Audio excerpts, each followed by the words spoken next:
Hi friends, இன்னைக்கு எதை பற்றி பார்க்க போகிறோம்னு பார்த்தீங்கன்னா, ராகி கஞ்சி செய்கிறது எப்படின்னு தான் பார்க்க போகிறோம். ஃபஸ்ட்டு வந்து நான் ராகி எடுத்துட்டு அதில் கல் இல்லாமல் டஸ்ட் இல்லாமல் நல்லா வாஷ் பண்ணி எடுத்துட்டேன். ஸோ 4-5 வாட்டி வந்து நல்லா வாஷ் பண்ணி எடுத்துக்கோங்க. வாஷ் பண்ணி எடுத்ததுக்கப்புறம் ஒரு மிக்ஸி ஜாரில் சேர்த்துக்கோங்க. நான் பார்த்தீங்கன்னா ராகி கஞ்சி வந்து ஃபஸ்ட் டைம் பாப்பாவுக்கு கொடுத்து பார்த்தேன், நல்லாவே செட் ஆயிடுச்சு. அதனால தான் அடிக்கடி இதே செஞ்சு கொடுத்துட்ருக்கேன். நீங்களும் கண்டிப்பாக இதே மாதிரி செஞ்சு கொடுத்து பாருங்கள்.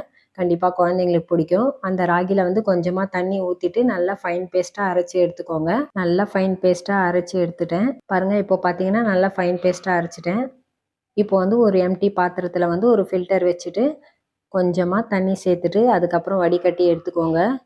நான் தண்ணி சேர்க்காம எடுத்து பார்த்தேன், பட் அதோட பால் வரல. அதனால நல்லா தண்ணி ஊற்றிட்டு வடிகட்டி பார்த்துட்டு நல்லாவே அதோட பால் வந்துச்சு பாருங்கள். இந்த டைமில் வந்து நம்ம சர்க்கரை வேணும்னா சர்க்கரை சேர்த்துக்கலாம். நான் குழந்தைங்களுக்கு கொடுக்குறதுனால நாட்டு சர்க்கரை தான் சேர்க்குறேன். ஸோ 3 டேபிள் ஸ்பூன் வந்து நாட்டு சர்க்கரை சேர்க்குறேன். ஸோ பாப்பாவுக்கு வந்து சின்ன வயசுலேருந்து இந்த மாதிரி கொடுக்குறதுனால அவளுக்கு இப்போது நல்லாவே செட் ஆகிடுச்சு. நான் வந்து மன்னா ஹெல்த் மிக்ஸ் அது இது கொடுத்துட்ருந்தேன், பட் இப்போ பார்த்தீங்கன்னா இது தான் கொடுக்குறேன். இப்போ பார்த்தீங்கன்னா ஸ்டவ் ஆன் பண்ணிவிட்டு லோ ஃப்ளேமில் வச்சுட்டு நல்லா மிக்ஸ் பண்ணிகிட்டே இருங்க. ஸோ நாட்டு சர்க்கரை வந்து அடியில் அப்படியே இருக்கும். நல்லா மிக்ஸ் பண்ணிகிட்டே இருந்தீங்கன்னா இந்த மாதிரி கட்டி ஆயிரும். அந்த டைமில் வந்து கொஞ்சமாக பால் சேர்த்துக்கோங்க. ஸோ பால் காய்ச்சி வச்சுருக்கணும். அந்த டைமில் வந்து நம்ம சேர்த்துக்கலாம். நல்லா சேர்த்துட்டு நல்லா மிக்ஸ் பண்ணிக்கோங்க. நான் பாப்பா கொடுக்குறதுனால இந்த மாதிரி கட்டியாக ஒரு பவுலில் போட்டு கொடுக்க போகிறேன். ஸோ இது குழந்தைங்களும் குடிக்கலாம், பெரியவங்களும் குடிக்கலாம். இப்போ வந்து ஒரு பவுலில் போட்டு பாப்பா கொடுக்க ஆரம்பிச்சிடுறேன். ஸோ நீங்களும் கண்டிப்பாக ட்ரை பண்ணி பாருங்கள். உங்களுக்கு இந்த வீடியோ பிடிச்சிருந்தா சப்ஸ்கிரைப் பண்ணுங்கள். பாய்.